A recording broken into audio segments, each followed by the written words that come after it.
रामचरितमानस में कितना सुंदर संकेत है। सोने की लंका पाने वाला रावण, उसके जीवन में रत्ती भर संतोष नहीं है, वो हमेशा परेशान, हमेशा परेशान। लेकिन भगवान को अपनी नाव पर बिठा करके वो केवट जो गंगा पार कराता है, और प्रभु जब अपनी मुद्रिका निकाल करके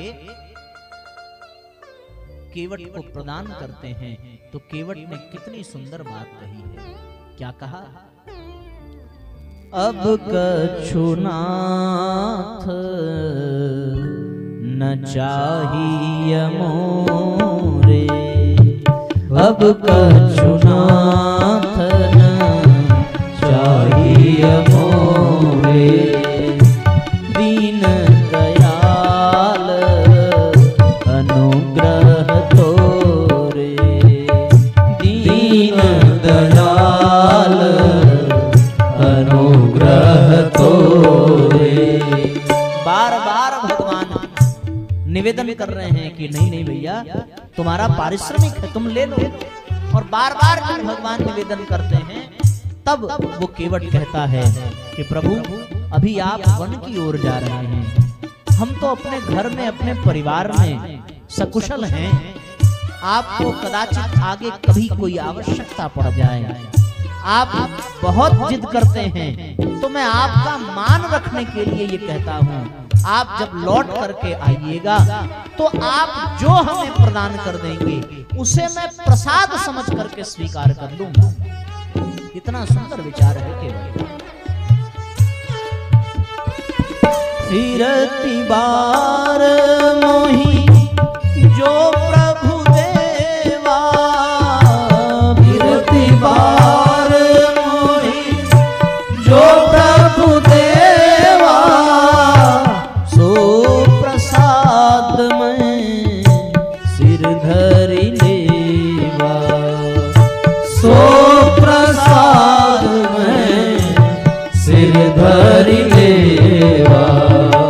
अब कछुनाथ न चाहिए मोरे, अब कछुनाथ न चाहिए मोरे, दीन दयाल अनुग्रह तोरे, दीन दयाल अनुग्रह तोरे।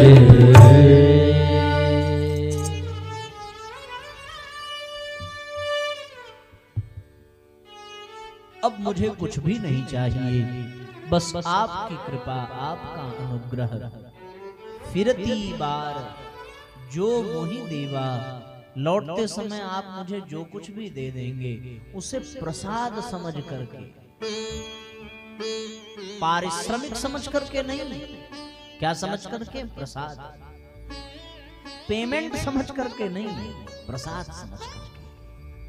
हाँ, व्यक्ति जब उसको पेमेंट समझ के लेता है, दिहाड़ी समझ के लेता है, पारिश्रमिक समझ के लेता है, मूल्य समझ करके लेता है, तो फिर उसको हमेशा कम ही लगता है। लेकिन जब उसे प्रसाद समझ करके लेता है, सोच ही तो बदलनी है, भाव ही तो बदलना है। ये भगवान का प्रसाद है। वो प्रसाद का भाव बन जाए तो प्रसाद कम होता है तो भी व्यक्ति आनंद में रहता है कि भैया बड़ी कृपा है कि प्रसाद खत्म होने से पहले ही मैं पहुंच गया। एक तुलसी का पत्ता ही सही मिल जाए और एक चम्मच जल ही सही मिल जाए, व्यक्ति अपने आप को कितना भाग्यशाली समझता है। प्रसाद का भाव आ जाए, संतोष का भाव आ जाए, हमें जो कुछ भी मिला है उसमें संतोष का अनुभव कर लेना। पैसा रुपया के छोड़ो, शादी करने के बाद मिले हुए पति पत्नी एक दूसरे के प्रति असंतुष्ट रहते हैं कि 2-4 साल और रुक जाते तो और अच्छी बीवी मिल जाती। पत्नी भी सोचती है कि कर्म फूटा था जो ऐसा पति मिल गया, कुछ दिन और रुक जाते तो और अच्छा मिल जाता। अरे महाराज, पूज्य गुरुदेव लिखते हैं कि जो मिला है उसी को अप्सरा समझिए, जो मिला है उसी को राजकुमार समझिए और उसी में आनंद लीजिए। अच्छा, दूसरा मिल भी तो नहीं सकता, फिर सिर फोड़ने से क्या फायदा? इससे अच्छा है ना कि जो मिला है उसी में आनंद रहे, भगवान का प्रसाद उसी को समझा जाए, अपना सौभाग्य उसी को समझा जाए।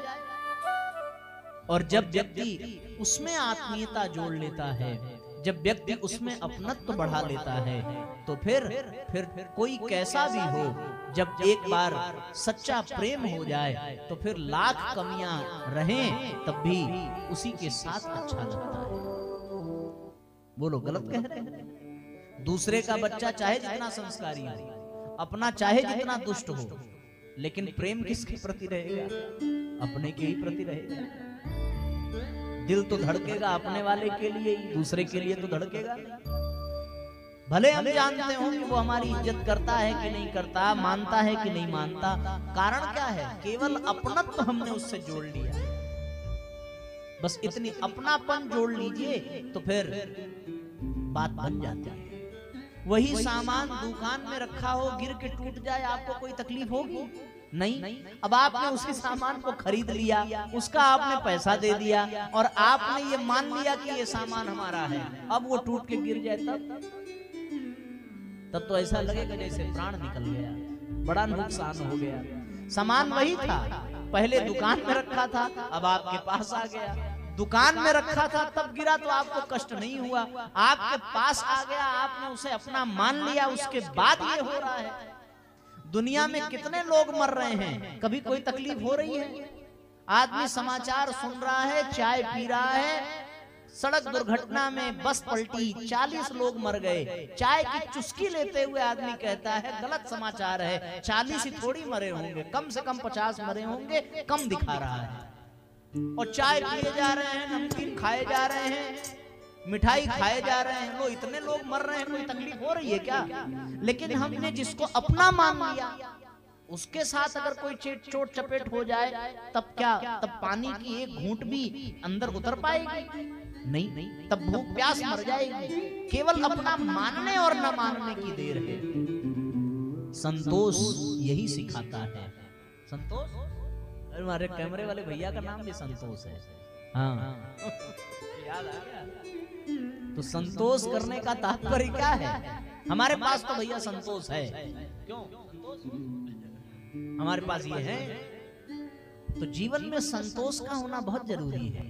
अगर संतोष न होते तो फिर कहां से YouTube पर आप लोग कथा सुन पाते?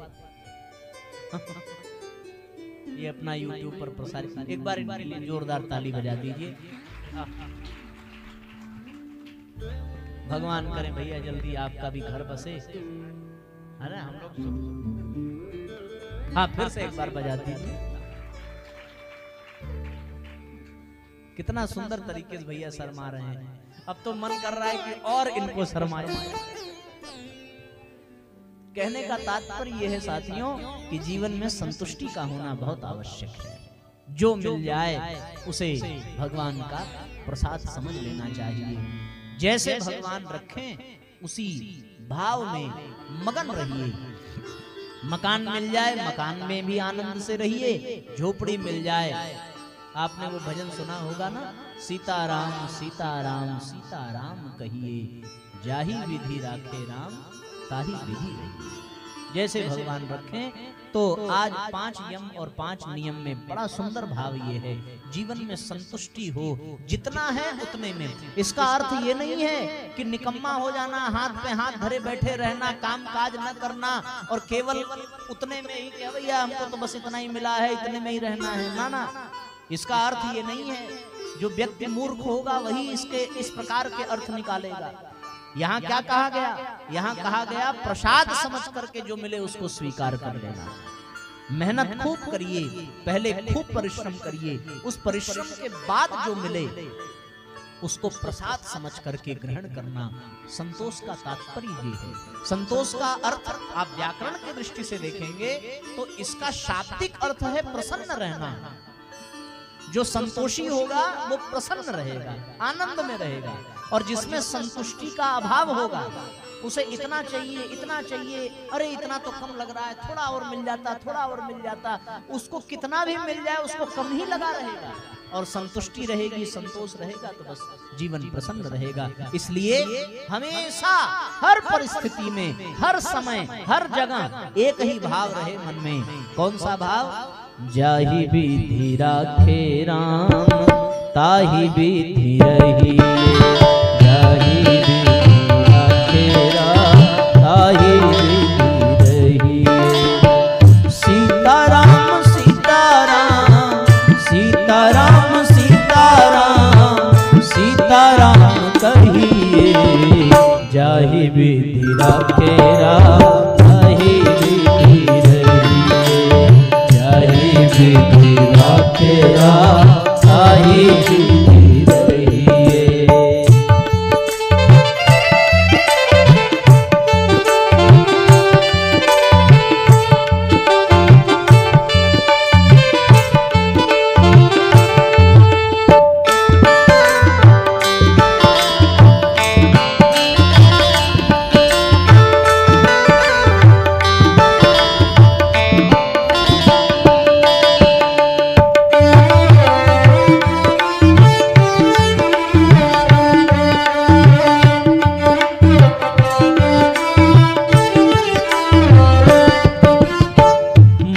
में हो राम नाम, राम सेव हाथ में, मुख में हो राम नाम, राम सेव हाथ में। तू अकेला नहीं प्यारे राम तेरे साथ में, तू अकेला नहीं प्यारे राम तेरे साथ में। विधि का विधान जान, विधि का विधान जान, हानि लाभ सही, जाहि विधि राखे राम ताहि विधि रहिए, जाहि विधि राखे राम ताहि विधि रहिए। दोनों हाथों पर उठा करके एक साथ तालियां बजाइए।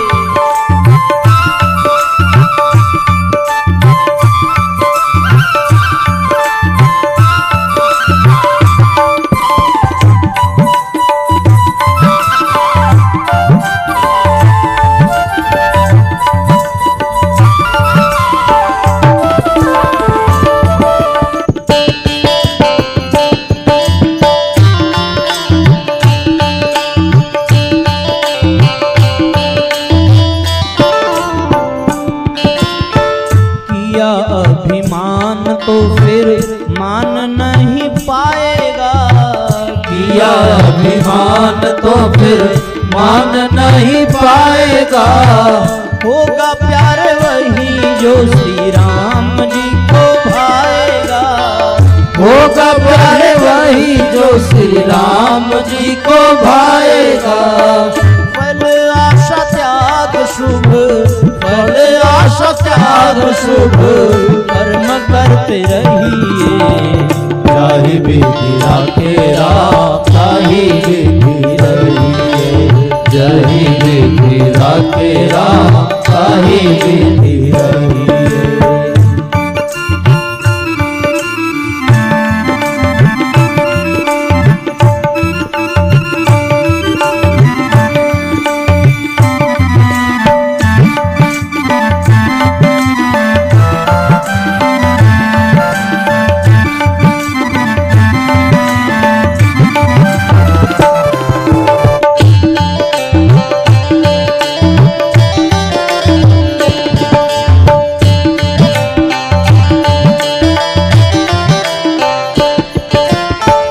जिंदगी की डोर सौंप हाथ दीनानाथ के, जिंदगी की डोर सौंप हाथ दीनानाथ के।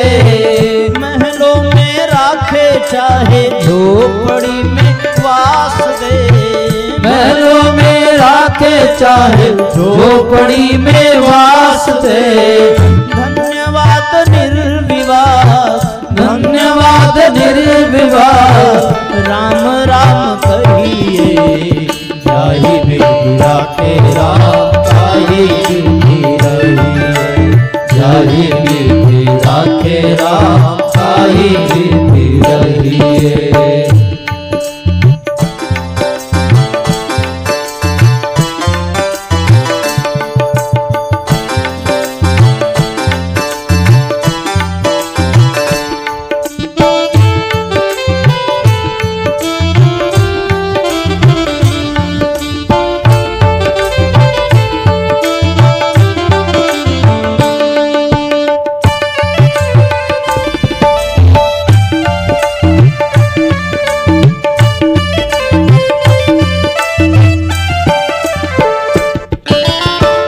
आशा एक राम जी से दूजी आशा छोड़ दे।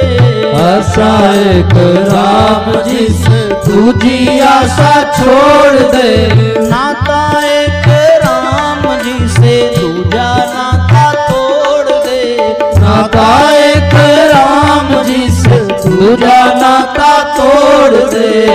साधु संग राम रंग, साधु संग राम रंग, अंग अंग रंगिए। जाहि विधि राखेला ताहि विधि रहिए। जाहि विधि राखेला ताहि विधि रहिए। सीताराम सीताराम सीताराम सीताराम सीताराम कहिए। जाहि विधि राखेला ताहि विधि रहिए। जाहि विधि राखेला ताहि विधि रहिए। जाहि विधि राखेला ताहि विधि रहिए। सीताराम सीताराम सीताराम कहिए। सीताराम सीताराम सीताराम कहिए।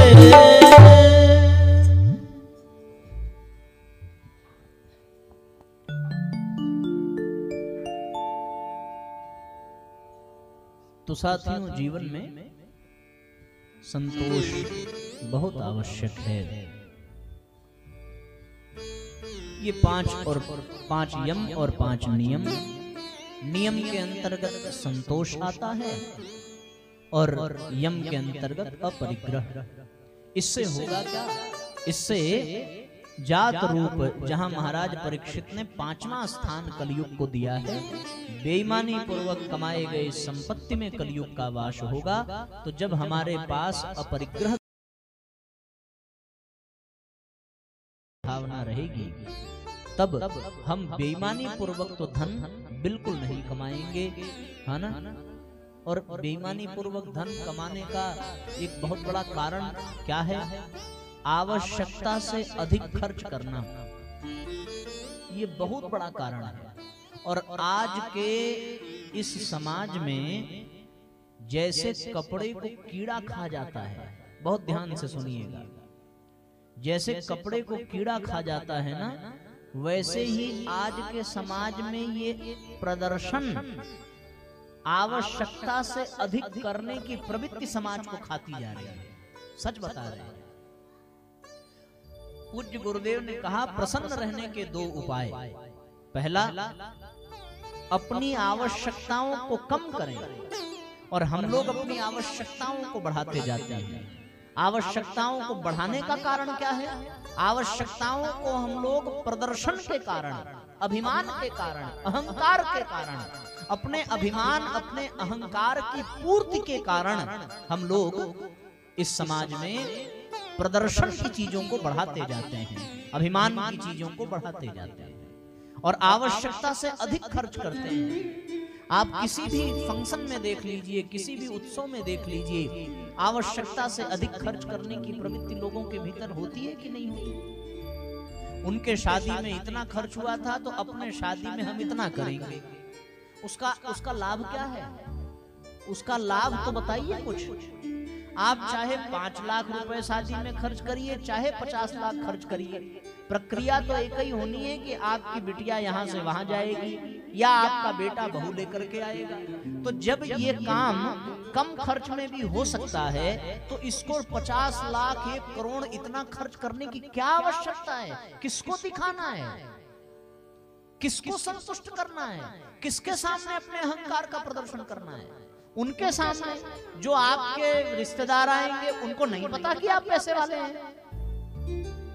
और अगर नहीं पता है तो क्या एक शादी कर लेने से ये प्रमाणित हो जाएगा कि आप पैसे वाले हैं?